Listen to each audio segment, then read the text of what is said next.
An angel with demonic wings suddenly fell from the sky. The men emerging from the carriage looked excitedly at this woman. They were local bandits sent by their leader to find beauties, but those who fail to complete the mission will surely be killed by the leader when they return. However, the appearance of this stunning woman sparked a glimmer of hope in them. The girl was not afraid of the three bandits. What concerns her more is that the compass in her hand is broken. She can't go to Helheim anymore. When she realized that these three bandits would pose a danger to her, her pupils began to radiate a halo. She transformed into a demon and swiftly dealt with the three men. This is a world where humans, gods, and demons coexist. The dragon deity, Bahamut, is the most powerful being in this world. Whenever it appears, it destroys without discrimination, leading to the world's demise. 2,000 years ago, the realms of humans, gods, and demons united their efforts to seal Bahamut, exhausting all their powers. Since then, the gods and demons, the two realms have each kept half of the key to seal Bahamut,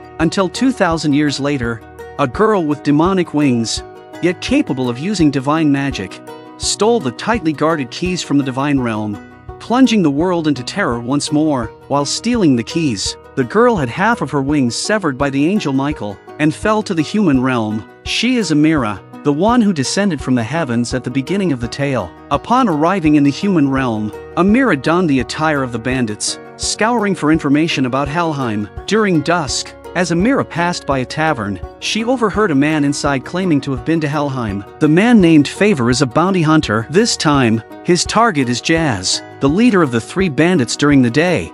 After a fierce battle, Favor easily defeated Jazz. Then he activated his hunter's bracelet, a tool designed for sealing bountied criminals within stone plaques. He then set off to the bounty exchange place. This person is the wine deity, Bacchus, who delights in revelry and drinking all day long. Upon the duck's reminder, Bacchus handed over the reward to Favor. The first thing Favor did when he got the bounty was to go to a tavern and have fun. Every time, he boasts to the women around him that he has been to the perilous land of Helheim in the far north. All of this is overheard by Amira. When Favor stumbled out of the tavern, drunk, Amira found him and inquired about the way to Helheim. She promised to fulfill any request if he would tell her. Favor, surprised that she took his drunken ramblings seriously, jokingly suggested a kiss as payment. Just then a group of men interrupted Favor. This is Jazz's brother, Gus. He's here to avenge his brother's death. Gus immediately opened a magical circle on the ground and summoned a massive minotaur. Drawing his sword, Favor charged forward, but the minotaur flung him against a distant wall. Favor urged Amira to flee, but she rushed forward instead.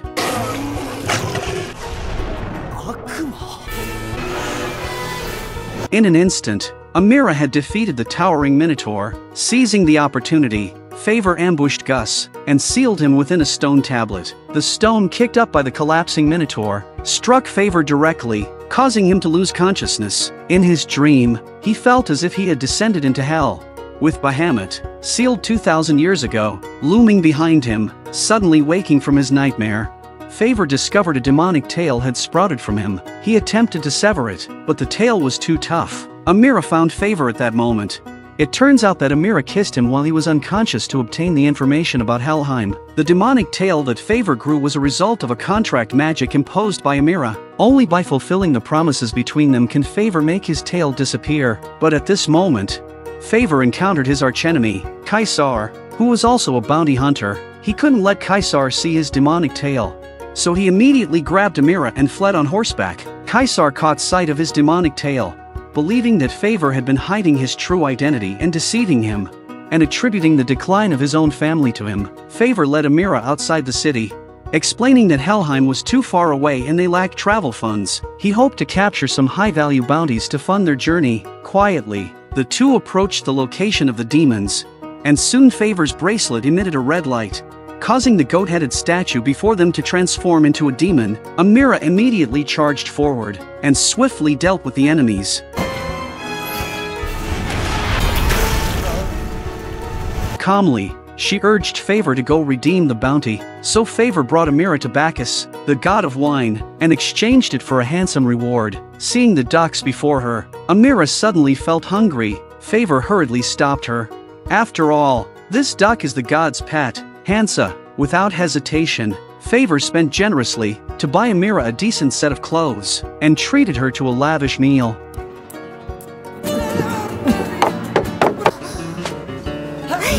Both of them were very happy, after eating and drinking to their heart's content.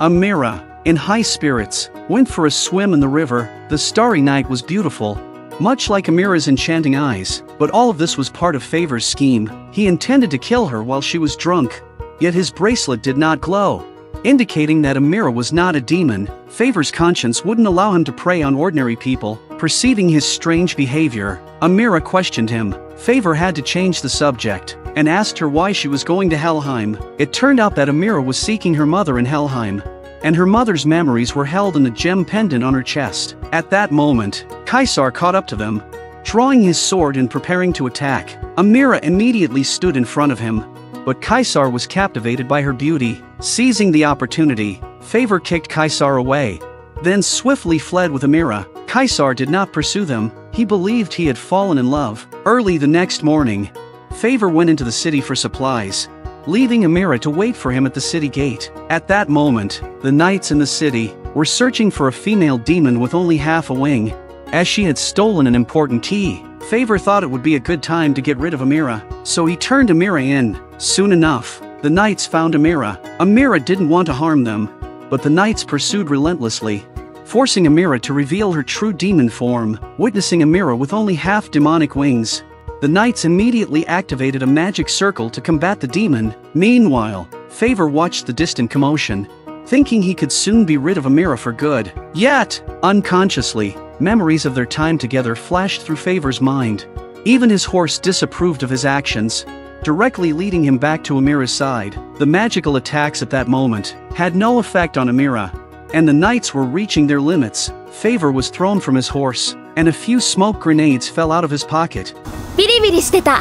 ビリビリ providing them with an opportunity to escape. The two fled to the drawbridge, but found it blocked by knights ahead. The captain of the knights noticed the gem on Amira, ordering his men not to kill them. Seizing the chance, Favor damaged the drawbridge, then jumped off with Amira. At the same time, the captain of the knights revealed a pendant identical to Amira's. Although Favor and Amira successfully escaped, the city was now plastered with their wanted posters. Favor's money was running out, so he had to take on another bounty mission for travel expenses. This time, the target was a poison expert, so Favor went to the cliffs to find a plant to make an antidote. But the moment he picked the flower, his hunter's bracelet suddenly lit up. Then a giant python opened its bloody mouth and rushed towards Favor.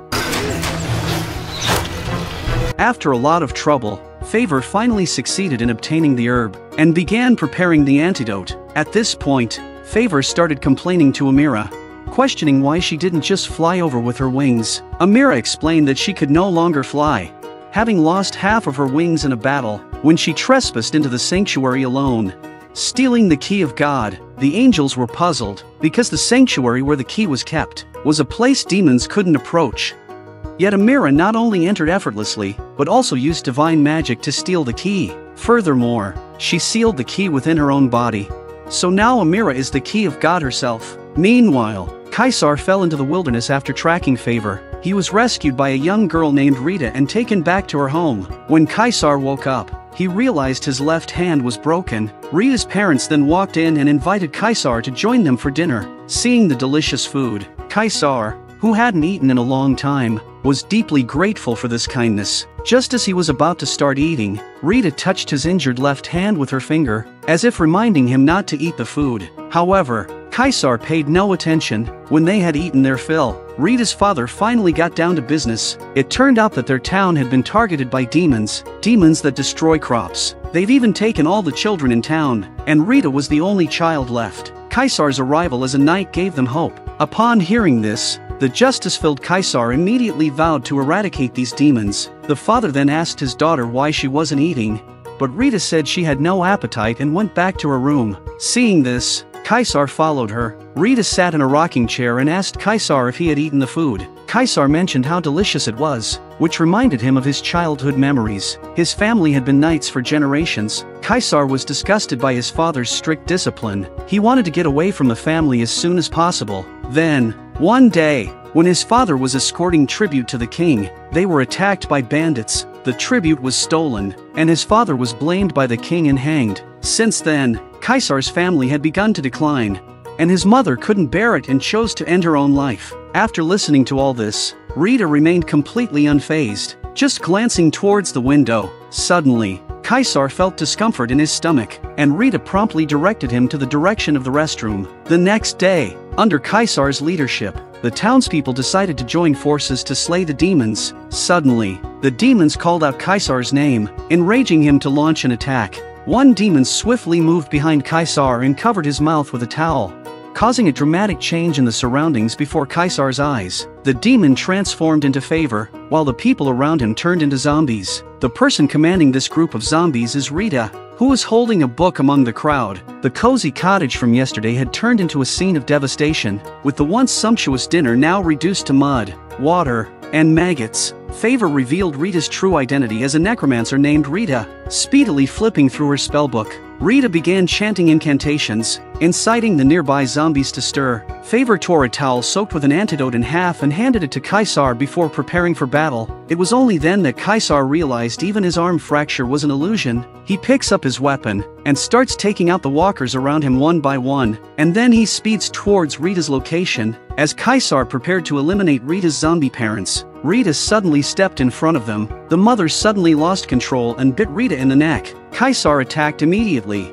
Seizing the opportunity, Favor shot several arrows into the magic book, forcing out the demon within, whom he promptly sealed inside a stone tablet. The village had actually been destroyed 200 years ago, leaving only the doctor's daughter, Rita, behind. By chance, she had come into possession of a spellbook and resurrected all the deceased in the town, living for over 200 years in the company of these zombies. At this moment, Rita was also on the brink of becoming a zombie. Tearfully, Caesar drew his sword. After nightfall, Caesar walked on the road, followed by a zombie girl. Instead of beheading her, he allowed her to continue living in her zombie form. Favor went to Bacchus, the god of wine, to redeem the bounty, and Bacchus realized they were wanted. He then directed them towards the direction of Hailheim. Favor brought Amira to the ferry crossing to search for a boat. The man on the boat was Favor's father's former thieves' companion, Ammon. Favor immediately greeted him warmly. Meanwhile, Caesar, accompanied by Rita,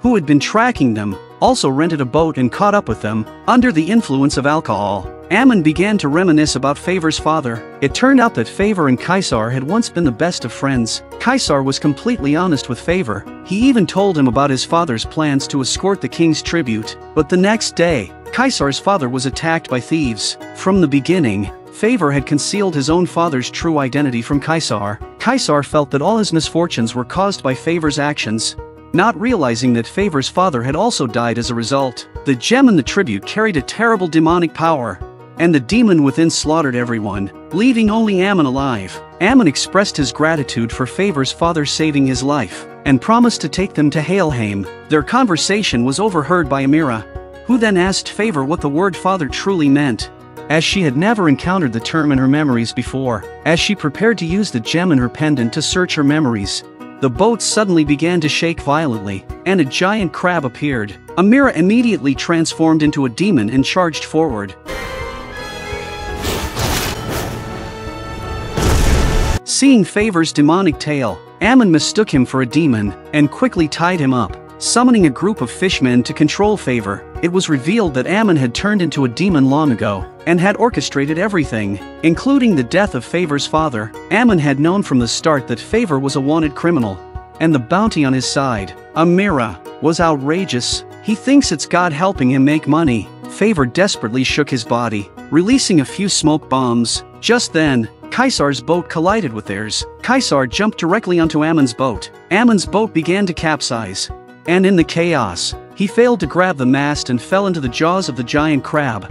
Before Favor could catch his breath, Caesar came after him. Suddenly, a massive tentacle appeared in the sky, manipulated by Lucifer, targeting Amira. As Amira prepared to transform into her demon form, but Caesar suddenly stood in front of her. Both of them were electrocuted by the tentacle and then taken to the realm of the demons. The flying castle of the fallen angel Azazel captured Amira and Caesar. For Favor, these two individuals were a witch who cursed him and an archenemy seeking his life. This was undoubtedly the best opportunity to rid himself of them, but he ultimately chose to go with Rita to rescue them. At this moment, Amira was poisoned by the flying castle and couldn't unleash her demonic power. Azazel's man Pazuzu tortured her. He questioned her about who was behind the theft of the key of God. Caesar realized that the goddess he loved was the demoness who stole the key of God from the sanctuary. Yet, he remained convinced of Amira's innocence, and informed Azazel that she must have been manipulated by favor. In a conversation with Kaiser, Amira learned that he was the son of that knight, while the favor he mentioned was the son of that notorious thief. This made things even more intriguing for him. Meanwhile, Favor brought Rita to Bacchus, the god of wine, for help, but they had an unusual way of asking for help. Helpless, Bacchus decided to do them this favor. Bacchus sent them to the place where Azazel must go to get to the magic city, and this is where his flying castle showed up. Favor promptly shot a tracking arrow and followed with Rita. Azazel quickly detected the intrusion and became intrigued. He decided to give Caesar a chance for revenge. Simultaneously, Favor and Rita fell into a trap. Getting separated, Favor found himself in a chamber filled with torture devices, where Amira was being held. But at this moment, Caesar rushed out. He wanted to take down Favor to avenge his father. However, Favor had no interest in fighting Caesar. His only goal was to escape with everyone. Rita intervened to stop Caesar at a critical moment, as the portal to the city of demons opened. Just as the flying castle prepared to enter, the portal vanished. The Orleans Knight Order had surrounded the area. Led by the Saint Jean, she was designated by the gods as the messenger to combat the demons. Under Jean's orders, the knights launched an assault on the flying castle, and they've come for Amira. Meanwhile, Favor and his companions rescued Amira, only to face Azazel outside. Azazel, overwhelmingly powerful, left them defenseless, and Azazel's true intention is to obtain Amira, who has already merged with the Key of God. Azazel escaped, but Favor and the others were unaware of what had just happened. At this moment, Jean was summoning the Archangel Michael to bestow upon her divine power. Empowered by the divine, Jean effortlessly destroyed the flying castle and captured Amira and his companions. After being tested with a magic stone, it was revealed that Amira was just an ordinary girl. Just then, 3 archangels descended from the heavens. Under the divine spell of the archangels, the identity of Amira, who was revealed to be an angel and a demon, caused her to scream in agony. The archangels hoped that the king would watch over her closely and protect her, because Amira is now the Key of God herself, a crucial part of Bahamut's unsealing. Recovering some strength, Amira demanded that Favor take her to Helheim. Reluctantly, Favor revealed his demonic tale, informing her that if not for this curse, he wouldn't be taking her to Helheim, as he had no idea where it was. Amira slapped him hard and then walked sorrowfully through the gates, where she was sealed inside. At the same time, an alarm sounded in the city. It's a demon attack. A horde of ghouls was unleashed outside the city walls, and the Saint Jean went alone to confront them. At this moment, the archangels, accompanied by the other angels, were strengthening the seal, but the power surge of Bahamut's impending awakening will be too much for them to handle, and all of this was because the demigod Amira stole the Key of God. The archangel Michael was almost about to capture Amira at that time, but Amira's body suddenly burst into blue flames. Immediately, a powerful magic protected Amira, and the mysterious individual safeguarding her was the one seeking to undo the seal of Bahamut. Judging from the memories Amira was given of Helheim, it's likely that the other key is there. As long as they keep an eye on Amira, that mysterious figure will surely act again. While the angels were deliberating, Amira had already been rescued by the mysterious individual. The mysterious figure then presented a pendant identical to Amira's, revealing it was left by her mother in his care. On the other side, Favor glimpsed the sculpture of a creature he had seen in his dreams. Jean approached and informed him that it was the transcendent being, Bahamut. 2,000 years ago, Bahamut emerged suddenly,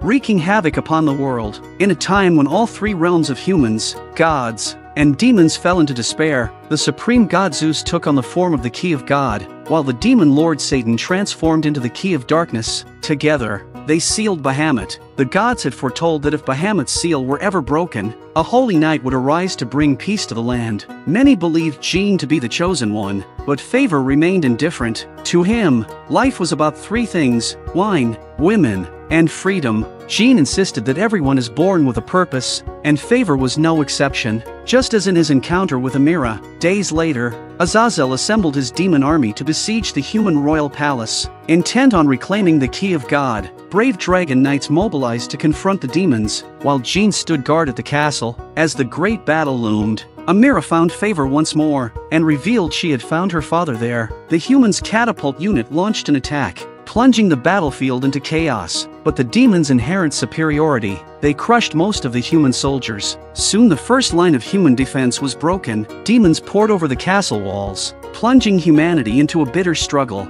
and Azazel was at the top. His attack took out a large number of human knights. However, a series of powerful golden beams from atop the castle annihilated the airborne demons, courtesy of the saintly Jean, who posed the greatest threat to Azazel in this battle. Pazuzu requested to join the fray, and upon landing, effortlessly destroyed the last human defense line. Meanwhile, Azazel had infiltrated the castle in search of Amira, but Amira is still feasting. She's been starving for days. Satiated, she soon fell into a deep slumber. Just as Azazel arrived on the scene, the responsibility of protecting Amira now fell upon Favor and his companions. Taking the initiative, Favor stepped forward. He wanted Kaisar to escape with Amira and take her to Helheim. Rita, upon seeing this, swiftly hoisted Amira onto her back and, with Kaisar, made their escape. Favor once again found himself in the role of a hero, yet he knew he was no match for Azazel. Intrigued by Favor, Azazel decided to toy with him for a while. Meanwhile, the battle between Jean and Pazuzu has reached a fever pitch. Jean summoned her divine weapon, cleaving Pazuzu in two. But the effort left her exhausted, causing her to plummet from the sky. In a critical moment, a dragon knight caught her before she hit the ground. Growing bored, Azazel prepared to eliminate Favor and capture Amira.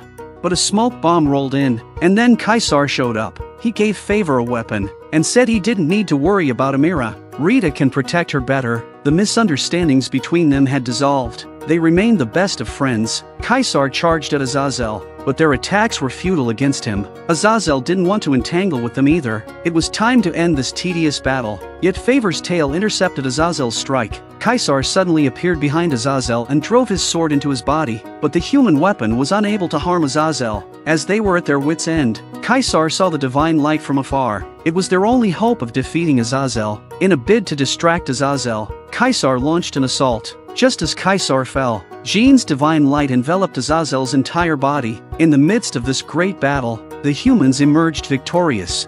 However, Amira was taken away by her father. She was brought before the statue of Bahamut, where she felt the surge of immense power. Azazel, defeated and fleeing, was intercepted by Beelzebub. Azazel never expected Beelzebub to betray Lucifer. Favor and Kaisar played pivotal roles in this war, rising from bounty hunters to knights. While Favor was indifferent, Kaisar was tearfully elated. Finally, he could restore his family's honor. At that moment, the Archangel Michael descended from the heavens to commend humanity for their victory. He then bestowed a sacred sword named Perseus, capable of slaying even gods, directly to Jean. The king was very upset, sensing that Jean was overshadowing him. Meanwhile, a mysterious figure clandestinely poisoned the king's cup. Upon the king's return, he immediately drank from the cup. In the next instant, he began to hallucinate, seeing his long-deceased mother, who warned him that Jean coveted his throne and would inevitably rebel. The king even witnessed Jean drawing her sword towards him. On the other side,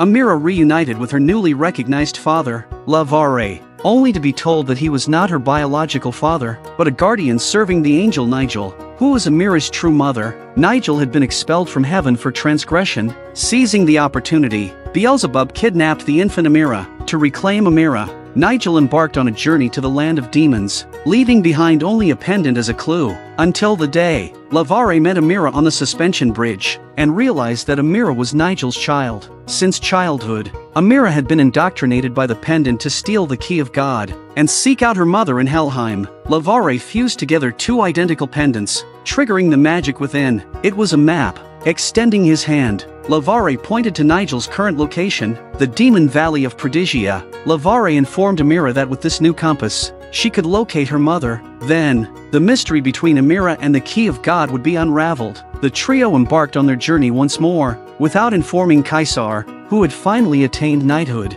They did not want to burden him, and Favor also felt that they might not come back from this journey. At the same time, Lavare found Caesar and instructed him to lead the first squad to track down Amira. He emphasized that they must find Amira before the other night teams, and guide her with the pendant. Meanwhile, Favor and Amira ventured into an enchanting forest, only to be ambushed and attacked by human knights, led by Caesar himself. Caesar immediately launched an assault, but it was all part of his scheme. Caesar ordered the others not to intervene, but the knights continued their attacks as if they couldn't hear him. Perhaps due to Amira's anxiety, her emotional fluctuations became too intense, causing the key on her person to emit a dazzling light. In the next moment, it transported them away from the scene. Simultaneously, Bahamut also experienced a strong resurgence of consciousness due to Amira's emotional turmoil. The three archangels were risking everything to reinforce the seal as the situation grew increasingly urgent. The balance of the seal was gradually crumbling, and Michael could only hope that Jean would swiftly retrieve Amira and stabilize her emotions. However,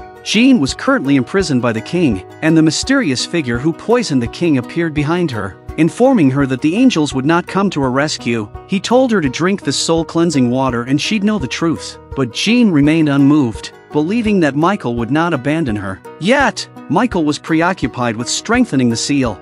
On the other side, Amira and her companions entered another dimension, where they encountered a mysterious thorn. Curiously, Favor pulled it out, unknowingly awakening a colossal ancient dragon. This thorn had tormented the dragon for 2,000 years. During the catastrophic battle where Zeus and Satan jointly sealed Bahamut, the scattered thorns from Bahamut pierced through space and impaled the ancient dragon's foot. This ancient dragon was an eternal observer who foresaw Bahamut's reawakening due to the girl before it, leading to a potential reenactment of the devastation from 2,000 years ago. Amira inquired whether her very existence would bring about destruction, including to her companions and her mother. The ancient dragon responded with a resigned and affirmative answer. The ancient dragon then entrusted the thorn to Favor, hoping it would be of assistance. The three of them followed the compass and soon found Prodigia, the magical place where Amira's mother was imprisoned. But Favor couldn't stop thinking about the ancient dragon's advice. The dragon had warned Favor that as long as the key remained within Amira's body, she was nothing more than a living key,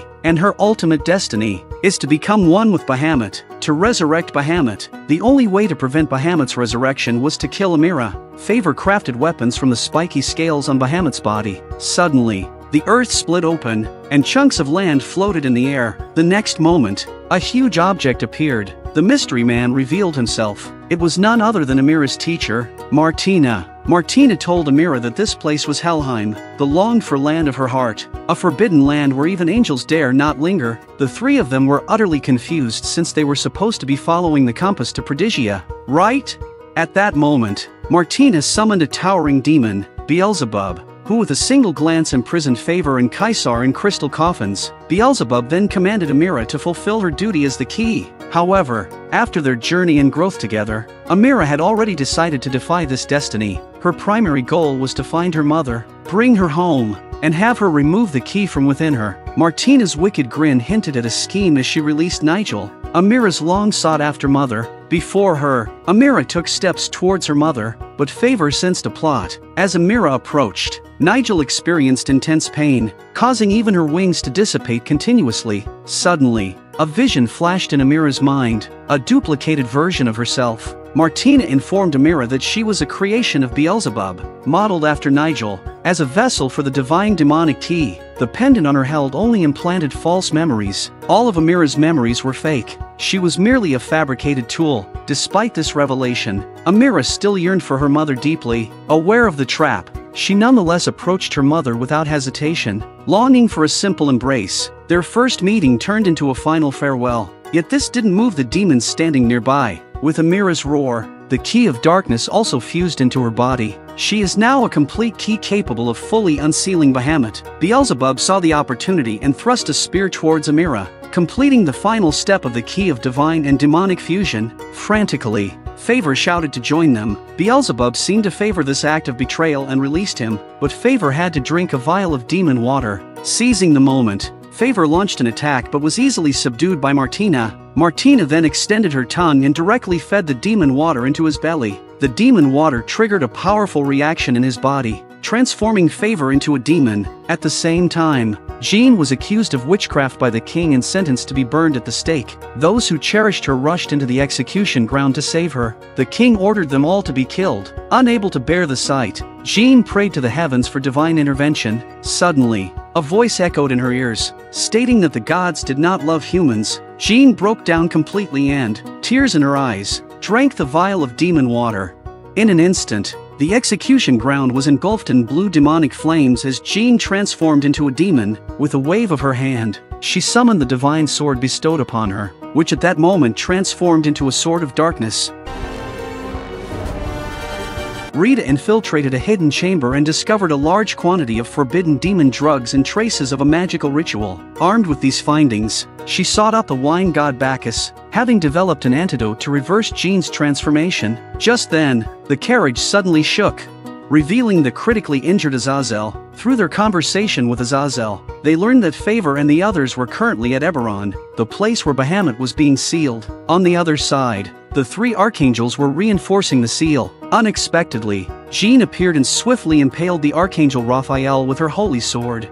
Next in her sights was the archangel Uriel, who also met his end under Jean's powerful strike, leading to the imminent collapse of the seal's energy. Bacchus and Rita, rushing to the scene, managed to rescue Caesar on the way. Upon their arrival, they witnessed the archangel Michael being pursued by Jean. All the gods and demons have arrived in Eberron, and Beelzebub's so-called Judgment Day was approaching. Jean, without distinction, launched an attack on Bacchus, forcing him into battle. Despite his efforts, Bacchus ultimately couldn't withstand Jean's assault. Seeing this, Hansa swiftly flew over to catch Bacchus, who then readied himself for another round against Jean. Rita, observing the intense battle between Bacchus and Jean, sought an opportunity to throw the antidote into Jean's mouth.